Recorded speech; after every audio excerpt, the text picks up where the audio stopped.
Halo anak-anak pintar. Selamat datang di channel kesayangan Tante Nur bercerita. Hari ini, Tante Nur punya cerita seru dan lucu buat kalian semua. Siap untuk berpetualang bersama Bella dan teman-temannya? Yuk kita mulai. Hore, akhirnya selesai juga belajarnya. Seru Bella sambil menutup buku matematikanya. Ia kemudian menyusun rapi buku-buku dan alat tulisnya di atas meja. Setelah itu, Bella melompat ke tempat tidurnya yang sudah tertata rapi dengan sprei bergambar tokoh kartun kesukaannya. Malam ini, setelah makan malam yang lezat dan menunaikan sholat Isya, Bella langsung masuk ke kamar mungilnya yang berwarna ungu muda. Jam dinding berbentuk kucing lucu menunjukkan pukul 8:30 malam. Masih lumayan cepat, gumam Bella. Ia lalu beranjak menuju kamar mandi untuk menggosok gigi. Dari ruang tamu, terdengar suara ayah dan ibunya sedang asyik menonton televisi.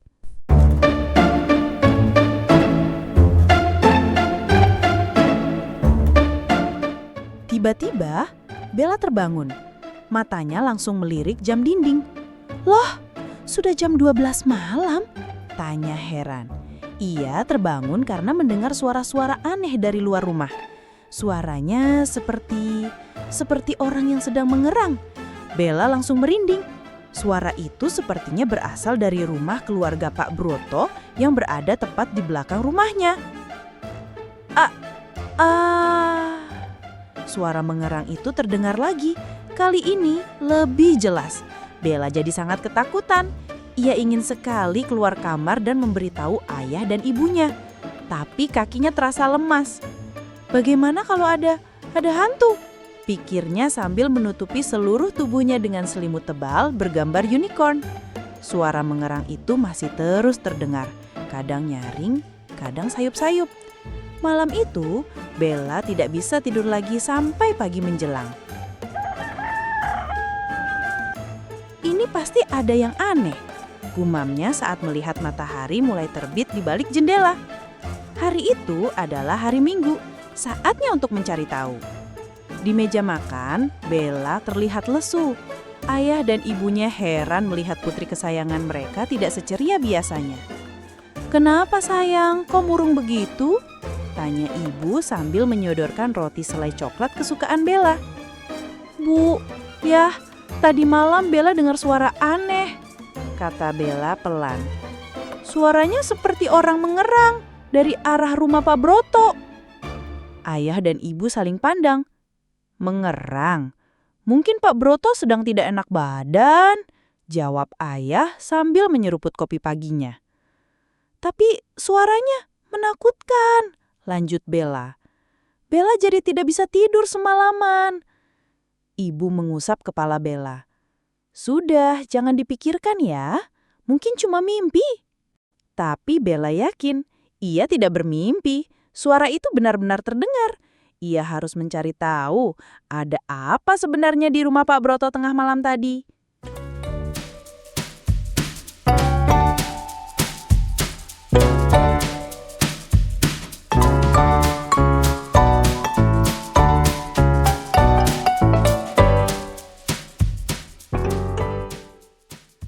Setelah sarapan, Bella langsung menemui kedua sahabatnya, Rani dan Tito, di taman dekat rumah. Rani adalah anak yang pintar dan selalu ceria. Sedangkan Tito adalah anak laki-laki yang lincah, pintar, dan lucu. "Teman-teman, aku mau cerita sesuatu yang aneh," seru Bella dengan wajah serius. Rani dan Tito langsung mendekat penasaran. "Ada apa, Bel?" tanya Rani. Bella kemudian menceritakan tentang suara mengerang yang ia dengar tengah malam tadi. Rani dan Tito mendengarkan dengan seksama. "Suara mengerang? Hi, jangan-jangan hantu!" celetuk Tito sambil bergidik ngeri. "Ih, Tito, jangan nakut-nakutin," balas Bella. "Aku yakin itu bukan hantu. Pasti ada sesuatu yang terjadi di rumah Pak Broto." "Terus kita harus bagaimana?" tanya Rani.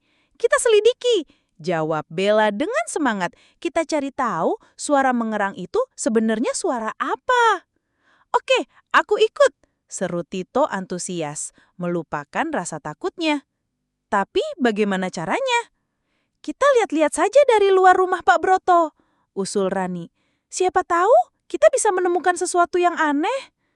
Maka dengan hati-hati, Bella, Rani, dan Tito berjalan menuju rumah Pak Broto yang berada tepat di belakang rumahnya. Mereka bersembunyi di balik pohon mangga besar di halaman rumah Bella dan mengamati rumah tetangga mereka. Shh, bisik Rani sambil menunjuk ke arah jendela rumah Pak Broto yang sedikit terbuka. Seperti ada sesuatu yang bergerak di sana. Mereka bertiga semakin mendekat dan mengintip dengan lebih hati-hati. Tiba-tiba terdengar lagi suara mengerang yang sama. Bella dan Rani langsung berpelukan ketakutan. Tito yang tadinya berani, kini juga terlihat pucat. Itu dia suaranya, bisik Bella dengan suara bergetar. Kita harus lari. Namun, sebelum mereka sempat berlari, mereka melihat sesuatu yang sangat aneh di jendela rumah Pak Broto. Sesuatu yang berwarna oranye dan bergerak-gerak. Itu seperti buntelan besar, gumam Tito sambil mengerutkan kening. Mereka bertiga memberanikan diri mendekat lagi. Kali ini, mereka mengintip dari balik pagar rumah Pak Broto. Mereka melihat Pak Broto sedang berada di ruang tengah rumahnya. Tapi bukan Pak Broto yang mengerang, melainkan Pak Broto ternyata sedang berusaha mengangkat sebuah karung besar berwarna oranye yang terlihat sangat berat. Setiap kali ia mengangkat karung itu, ia mengeluarkan suara-suara seperti mengerang karena tenaganya terkuras. Aduh, berat sekali ini. Suara Pak Broto terdengar jelas dari balik pagar. Bella, Rani, dan Tito saling pandang. Mereka tertawa terbahak-bahak menyadari kesalahpahaman mereka. Suara mengerang misterius tengah malam ternyata hanya suara Pak Broto yang sedang mengangkat barang berat. Dengan sedikit malu-malu, Bella, Rani, dan Tito menghampiri Pak Broto yang sedang duduk beristirahat di teras rumahnya. Mengusap keringat di dahinya. Permisi Pak Broto, sapa Bella. Pak Broto menoleh, sedikit terkejut melihat ketiga anak kecil di depan rumahnya. Kalian ada apa?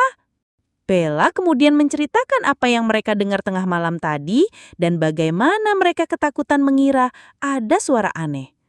Pak Broto mengerutkan kening lalu tertawa pelan. Oh, itu. Kalian dengar saya ya? Maaf kalau berisik. Semalam saya baru saja dapat kiriman bibit tanaman dari kampung. Karungnya besar dan berat sekali. Jadi, saya agak kesulitan mengangkatnya. Rani dan Tito ikut tertawa lega. Jadi suara mengerang itu suara Pak Broto yang sedang angkat karung? Tanya Tito sambil menahan tawa. Betul sekali, jawab Pak Broto sambil tersenyum. Kalian ini lucu sekali. Lain kali, kalau dengar suara aneh, jangan langsung takut ya. Coba cari tahu dulu ada apa. Dari kejadian ini, Bella, Rani, dan Tito belajar bahwa tidak semua hal yang terdengar aneh itu menakutkan. Mereka juga belajar untuk tidak langsung menuduh atau takut tanpa mencari tahu kebenarannya terlebih dahulu. Sikap berani bertanya dan mencari informasi itu penting. Selain itu, mereka juga belajar untuk tidak berprasangka buruk kepada orang lain. Sejak hari itu, Bella, Rani, dan Tito jadi lebih berani dan tidak mudah takut dengan suara-suara aneh. Mereka selalu berusaha mencari tahu kebenarannya dengan cara yang lucu dan seru. Dan sesekali, mereka masih tertawa mengingat misteri suara mengerang yang ternyata hanya ulah Pak Broto dan karung bibit tanamannya.